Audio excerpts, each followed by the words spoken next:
¿Qué significa la segunda muerte en el Apocalipsis? La muerte segunda se menciona en varias ocasiones en el libro del Apocalipsis y es un sinónimo del lago de fuego. Es una muerte en el sentido de que es una separación de Dios, quien es el dador de la vida. Se llama la muerte segunda porque sigue a la muerte física. Bienvenidos, queridos amigos. Hoy nos adentramos en uno de los temas más intrigantes y profundos del libro del Apocalipsis, la segunda muerte.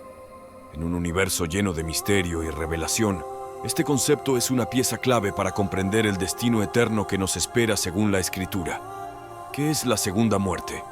Apocalipsis 21:8 es un versículo clave para comprender la doctrina de la segunda muerte en la Biblia.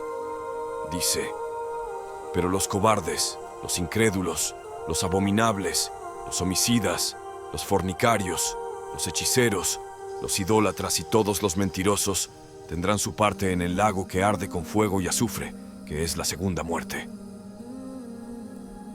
Este versículo proporciona una visión clara y contundente sobre el destino de aquellos que viven en oposición a los principios divinos y el significado de la segunda muerte. El lago de fuego y azufre. El lago que arde con fuego y azufre es una metáfora poderosa que representa el castigo eterno. El fuego y el azufre, en el contexto bíblico, son símbolos de destrucción total y sufrimiento eterno. En la antigüedad, el azufre era conocido por su capacidad para arder intensamente y por su olor penetrante, lo cual intensifica la imagen del tormento continuo. Este lago de fuego es descrito como un lugar de tormento sin fin, reservado para aquellos que rechazan a Dios y persisten en la maldad. Categorías de pecadores. El versículo categoriza a diferentes tipos de pecadores, cada uno representando formas específicas de rebelión contra Dios. Aquí se detallan: los cobardes, aquellos que, por miedo o timidez, niegan su fe o no se mantienen firmes en sus convicciones. Su cobardía los lleva a evitar enfrentar la verdad y vivir de acuerdo con ella. Los incrédulos, aquellos que rechazan la fe en Dios y su revelación. La incredulidad aquí no solo significa falta de fe, sino una postura activa de rechazo hacia la verdad divina. Los abominables, personas que cometen actos que son profundamente repugnantes para Dios, que van en contra de su santidad y moralidad. Estos actos incluyen cualquier tipo de conducta considerada abominable en la Escritura. Los homicidas, aquellos que cometen asesinato, que en el contexto bíblico es una violación grave del mandamiento de no matarás, Éxodo 20:13. La violencia y el asesinato son actos que van en contra del amor y la justicia que Dios establece. Los fornicarios, personas que participan en actividades sexuales fuera del matrimonio, desobedeciendo las normas divinas de pureza y santidad en las relaciones sexuales. Los hechiceros, aquellos que practican la brujería y la magia, involucrándose en prácticas ocultas que son condenadas en la Biblia. El uso de la magia y la hechicería es visto como una forma de rebelión contra el poder y la voluntad de Dios. Los idólatras, aquellos que adoran a otros dioses o ídolos en lugar del Dios verdadero. La idolatría es una traición a la adoración exclusiva que Dios demanda de sus seguidores. Todos los mentirosos, personas que viven en falsedad y engaño, contradiciendo el carácter de Dios, que es la verdad. La mentira, en todas sus formas, es incompatible con la justicia y la honestidad que Dios requiere. La segunda muerte, como juicio eterno. La segunda muerte es descrita como el destino final y eterno para estos grupos de pecadores. A diferencia de la muerte física, que es la separación del alma del cuerpo, la segunda muerte es la separación eterna de la presencia de Dios. Es una condena irrevocable al sufrimiento y al castigo eterno en el lago de fuego, que representa la completa y total alienación de la vida y la gloria divina. Este castigo es la culminación del juicio final, en el que aquellos que no se arrepienten de sus pecados y no aceptan la gracia de Dios a través de Jesucristo, enfrentarán la segunda muerte. Es el resultado inevitable para aquellos que viven en desobediencia y rechazo a Dios. Implicaciones teológicas. El versículo destaca la gravedad del juicio de Dios y la seriedad con la que Él trata el pecado. La advertencia contenida en Apocalipsis 21:8 no es solo una descripción del castigo, sino también un llamado a la reflexión y al arrepentimiento. Los creyentes están llamados a examinar sus vidas a la luz de la Escritura, a arrepentirse de cualquier forma de maldad y a vivir conforme a los principios de Dios para evitar el destino de la segunda muerte. Apocalipsis 21:8 proporciona una visión clara de lo que implica la segunda muerte, un castigo eterno en el lago de fuego reservado para los pecadores no arrepentidos. Al enumerar diferentes tipos de pecadores, el versículo subraya la seriedad del juicio final y la necesidad de vivir una vida de fe y obediencia. Es un recordatorio solemne de las consecuencias de rechazar a Dios y su gracia, y una llamada a buscar la redención y la vida eterna en Cristo. Apocalipsis 2:11 y la promesa a los vencedores. En Apocalipsis 2:11 encontramos una de las primeras menciones de la segunda muerte en el libro del Apocalipsis. El que tiene oído, oiga lo que el Espíritu dice a las iglesias. El que venciere no sufrirá daño de la segunda muerte. Este versículo es parte del mensaje a la iglesia de Esmirna y tiene un significado profundo para los creyentes en Cristo. Aquí desglosamos su relevancia y el mensaje que transmite. Contexto del versículo. Este versículo se encuentra en el contexto de las cartas dirigidas a las 7 iglesias en Asia Menor, que se encuentran al inicio del libro del Apocalipsis. Estas cartas, entregadas por el apóstol Juan bajo la dirección de Jesucristo, son mensajes específicos y personales para cada una de las iglesias mencionadas: Éfeso, Esmirna, Pérgamo, Tiatira, Sardis, Filadelfia y Laodicea. Cada carta está diseñada para abordar las circunstancias particulares y los desafíos que enfrenta cada congregación, y cada una contiene una combinación de advertencias, alabanzas y desafíos.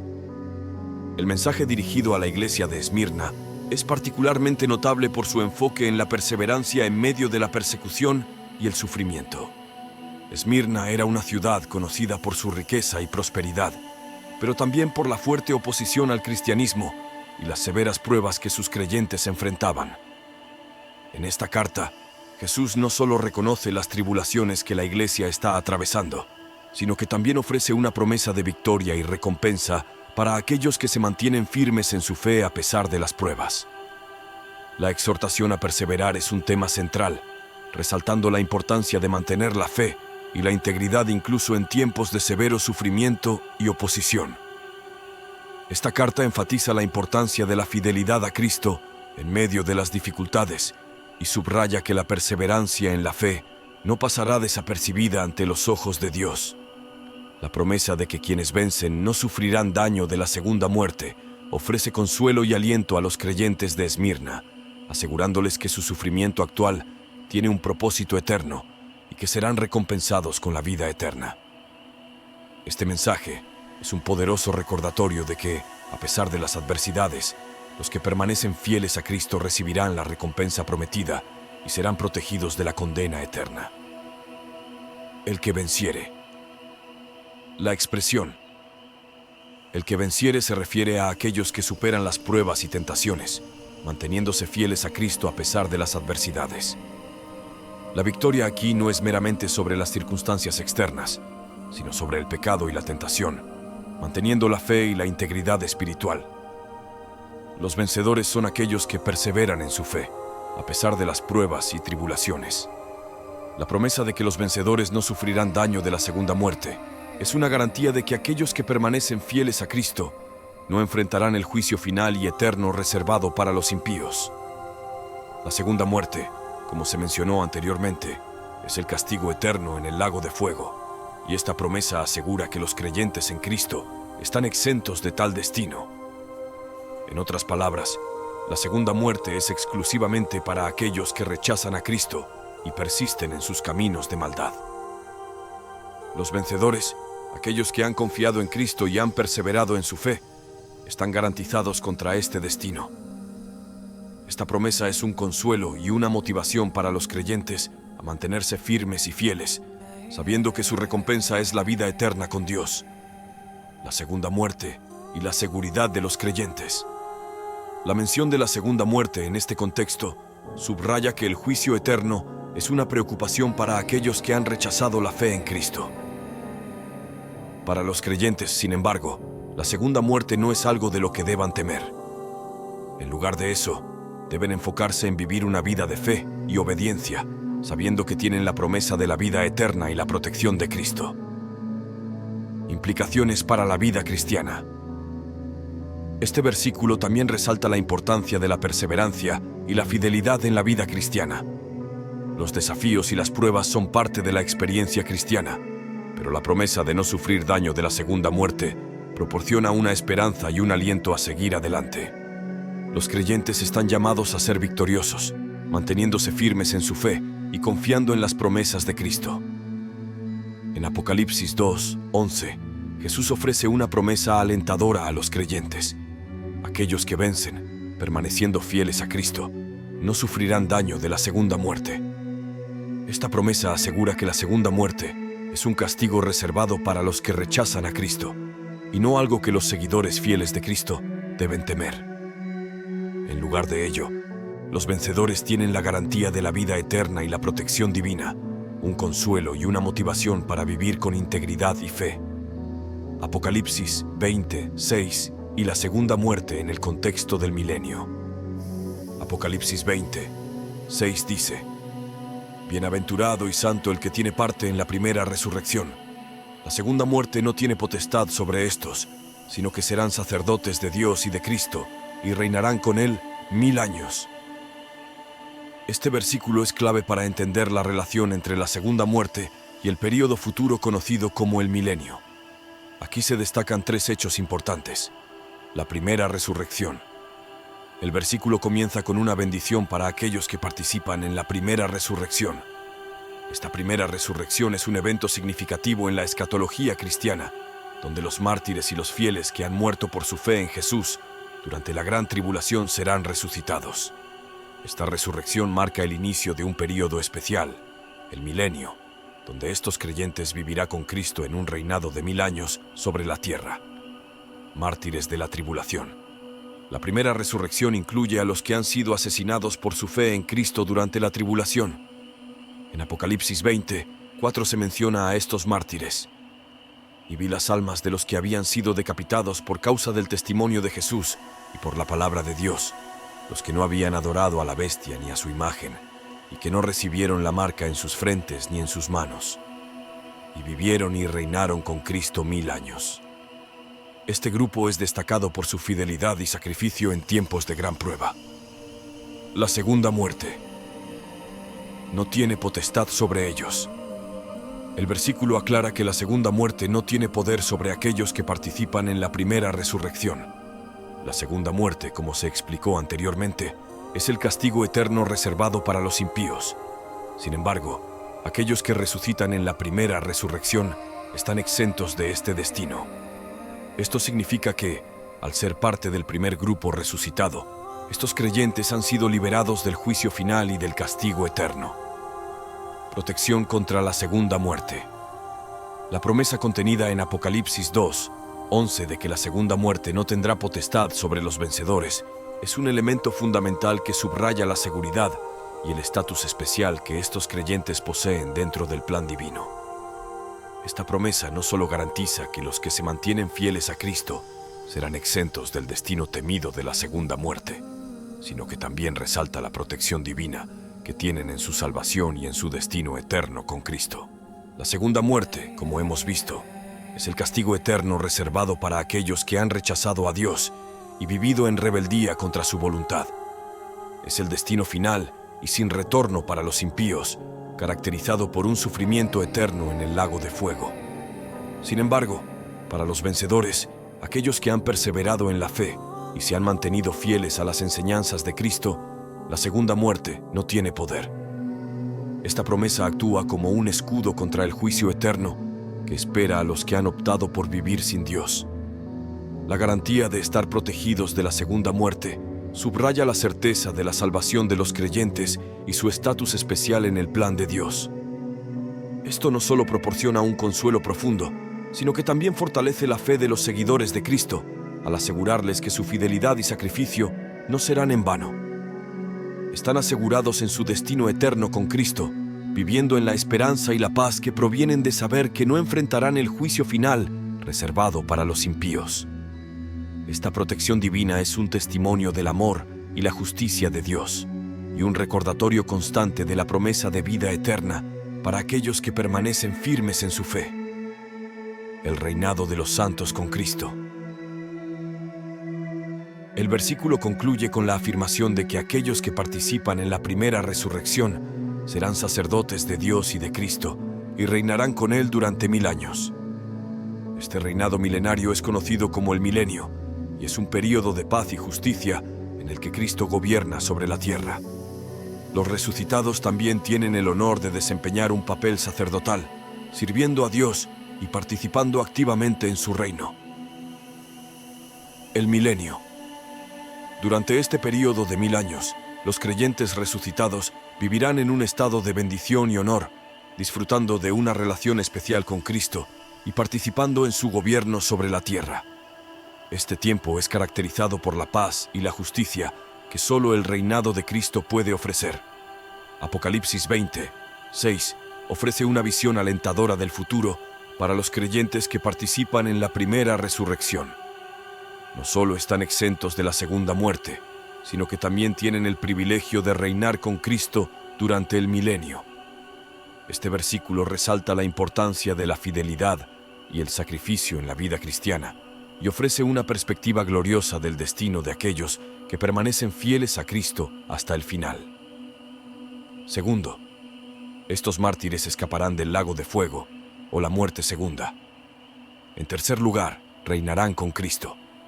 La muerte segunda también se menciona en 20 del 14 al 15. Y la muerte y el Hades fueron lanzados al lago de fuego. Esta es la muerte segunda. Y el que no se halló inscrito en el libro de la vida fue lanzado al lago de fuego. Al final de los tiempos, incluso la muerte y el Hades serán lanzados en el lago de fuego. Además, cada persona que no está incluida en el libro de la vida será lanzada en el lago de fuego. Esta será la condición final. El destino es permanente. En el libro del Apocalipsis, la segunda muerte es un concepto crucial para entender el destino final de aquellos que rechazan a Dios y se apartan de su voluntad. Esta expresión se menciona varias veces en el texto bíblico y su significado es profundo y multifacético. La segunda muerte es un término usado en el Apocalipsis para describir la muerte eterna que sigue al juicio final. Se diferencia de la muerte física, que es el fin de la vida terrenal, y simboliza una separación eterna de Dios, resultante del juicio divino. Es esencialmente una forma de juicio eterno. A diferencia de la primera muerte, que es física y temporal, la segunda muerte implica una separación definitiva e irreversible de la presencia de Dios, una condena eterna en el lago de fuego, un símbolo del castigo divino.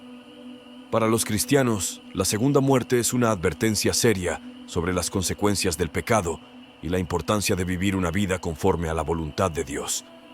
Jesús, a través del Apocalipsis, nos recuerda la necesidad de permanecer firmes en la fe para evitar este destino. La parábola de las 10 vírgenes, Mateo 25 del 1 al 13. La parábola de las 10 vírgenes, narrada en Mateo 25 del 1 al 13, es una enseñanza poderosa de Jesús que ilustra de manera vívida la importancia de estar preparados para la venida del Señor. En esta parábola, Jesús utiliza una metáfora familiar en la cultura judía para transmitir una lección espiritual profunda sobre la vigilancia y la preparación para el reino de Dios. La parábola en sí. En la parábola, Jesús relata la historia de 10 vírgenes que toman lámparas para salir al encuentro del esposo. 5 de ellas, las prudentes, llevan aceite adicional para sus lámparas, mientras que las otras 5, las insensatas, no preparan suficiente aceite. La llegada del esposo se retrasa, y mientras las vírgenes esperan, las insensatas se quedan sin aceite. Al ir a comprar más aceite, el esposo llega, y las prudentes entran con él al banquete de bodas. Las insensatas, al regresar, encuentran la puerta cerrada y no pueden entrar. Simbolismo y significado. Esta parábola está cargada de simbolismo. Las 10 vírgenes representan a los seguidores de Cristo que esperan su regreso. Las lámparas simbolizan la fe y la preparación espiritual, mientras que el aceite representa la preparación genuina y la vigilancia espiritual. Las vírgenes prudentes que llevan aceite extra representan a aquellos que están listos para el regreso del Señor, manteniéndose firmes en su fe y preparados para cualquier demora en la venida de Cristo. Por otro lado, las vírgenes insensatas simbolizan a aquellos que, aunque esperan el regreso de Cristo, no están debidamente preparados y carecen de la verdadera devoción y vigilancia espiritual. Lección y aplicación. El mensaje central de la parábola es una advertencia clara sobre la necesidad de estar siempre preparados para la venida de Cristo. La espera puede ser larga y la paciencia es esencial, pero la preparación espiritual y la vigilancia constante son aún más cruciales. La parábola enfatiza que la preparación para el reino de Dios requiere una fe activa y una vida de obediencia, no simplemente una esperanza pasiva en la llegada del Señor. La imagen de las vírgenes que quedan afuera del banquete de bodas sirve como un fuerte recordatorio de las consecuencias de la falta de preparación. La separación de las vírgenes insensatas y el banquete de bodas simbolizan la separación eterna y el rechazo a la vida eterna en la presencia de Dios. La puerta cerrada representa la oportunidad perdida y la imposibilidad de entrar al gozo eterno preparado para los que están listos. El concepto de la segunda muerte debe servir como una llamada a la reflexión para todos los creyentes. Es un recordatorio de la seriedad del juicio final y de la necesidad de vivir en obediencia y fe genuina. La promesa de ser librado de la segunda muerte está reservada para aquellos que siguen a Cristo y perseveran en su fe. En conclusión, la segunda muerte es una referencia poderosa y solemne al lago de fuego, un lugar de tormento eterno destinado a aquellos que están separados de Dios por el pecado. Esta segunda muerte no es simplemente una metáfora, sino una realidad espiritual y eterna, donde aquellos que han rechazado la gracia de Dios enfrentarán el juicio final. Es un destino sombrío que destaca la gravedad del pecado y la importancia de la reconciliación con Dios a través de Jesucristo. Al comprender la seriedad de la segunda muerte, nos enfrentamos a la dura realidad de la separación eterna de la presencia de Dios, lo que nos lleva a valorar aún más el regalo de la salvación que Cristo ofrece. Las Escrituras nos presentan la segunda muerte como una advertencia urgente para los incrédulos. Es una llamada a buscar la salvación y a reconocer la necesidad de arrepentimiento y fe en Jesucristo. El mensaje es claro. La única forma de evitar este destino es aceptar el sacrificio redentor de Cristo y vivir de acuerdo con su voluntad. Esta advertencia es un recordatorio constante de la necesidad de hacer una elección consciente sobre nuestra vida espiritual y de buscar la salvación que solo Él puede proporcionar. La segunda muerte actúa como un marcador que nos señala la importancia de la fe en Cristo como nuestra única esperanza para la vida eterna. Para los creyentes, el conocimiento de la segunda muerte no solo es una llamada a la reflexión personal, sino también un desafío a compartir nuestra fe con fervor y dedicación. Hay una diferencia monumental entre el destino final de aquellos que conocen a Cristo y aquellos que no. Esta diferencia no solo afecta nuestras vidas, sino también el destino eterno de quienes aún no han oído el mensaje de salvación. Nuestra comprensión de la segunda muerte debe impulsarnos a ser testigos activos del Evangelio, llevando el mensaje de esperanza a un mundo que está en desesperada necesidad de la gracia y la redención de Dios. Al hacerlo, no solo ayudamos a evitar el destino de la segunda muerte para otros, sino que también vivimos de acuerdo con el llamado de Cristo para ser luz en medio de la oscuridad. Te invito a orar junto a mí. Querido Dios, te agradecemos profundamente por la verdad revelada en tu palabra y por la claridad con la que has expuesto el destino eterno, reservado para aquellos que rechazan tu gracia. Reconocemos la seriedad de la segunda muerte y la importancia de vivir conforme a tus enseñanzas. Te pedimos que nos des un entendimiento profundo y un corazón dispuesto a recibir tu salvación, y que nunca olvidemos la urgencia de la vida eterna que ofreces a través de Jesucristo. Señor, te rogamos que nos fortalezcas en nuestra fe y nos des el coraje necesario para compartir tu mensaje de esperanza con aquellos que aún no te conocen. Ayúdanos a vivir de manera que refleje tu amor y tu verdad, siendo luz en medio de la oscuridad. Que nuestras vidas sean un testimonio viviente de la gracia y el poder de tu salvación, y que nuestra dedicación a ti inspire a otros a buscarte y arrepentirse. Te pedimos que nos guíes y nos uses para llevar a otros hacia ti, sabiendo que cada alma es preciosa a tus ojos. Señor, danos la pasión y la sabiduría para ser efectivos en nuestra misión y para vivir con la certeza de tu promesa de vida eterna. Gracias por tu amor infinito y por la esperanza que tenemos en ti. En el nombre de Jesús. Amén. Ahora tengo una pregunta para ti. ¿Cómo te ha impactado la enseñanza sobre la segunda muerte en tu comprensión de la salvación y tu misión como creyente? ¿Qué pasos crees que deberíamos tomar para compartir este mensaje de esperanza con aquellos que aún no conocen a Cristo? Compartir nuestras experiencias y estrategias puede ser una fuente de apoyo y crecimiento personal. Anímate a compartir tus pensamientos. Si este contenido te ha sido de valor, te pido que me apoyes con tu suscripción para que no puedas perderte ninguno de nuestros próximos videos. Juntos, podemos iluminar más mentes y expandir nuestro entendimiento. Gracias por haber estado aquí. Hasta la próxima y que la luz ilumine tu camino.